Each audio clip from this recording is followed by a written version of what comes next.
Hi mga ka-HD, for today's video nga is fashion color ako at ang ginamit ko ngang mga hair protector ay ang pH balancer at ang Kerafix ng Wires. Hair history ni client, nareban ko siya 2 months ago at ngayon nga gusto na niyang mag-fashion color at ito nga ang naging outcome mga sis.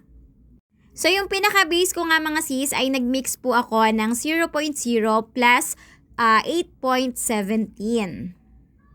Nung nag-highlights nga ako kay client mga sis, ito talaga ang pinaka nagustuhan ko sa pH balancer. Kahit na rebonded ang buhok ng ating client at ginamitan nga natin siya ngayon ng ating pang-bleach, ang tibay pa rin ng strand ni madam mga sis. So, ganyan kaganda yung hair protector natin na pH balancer.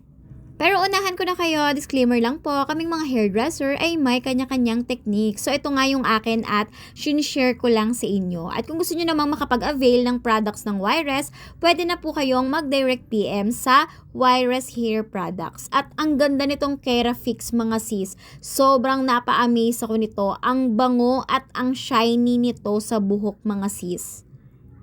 At katulad nga ng mga lagi kong hinahanap sa mga products na ginagamit ko, gusto ko na kahit naka-fashion color na ang buhok ng client ko, ay nandun pa rin yung shiny hair niya.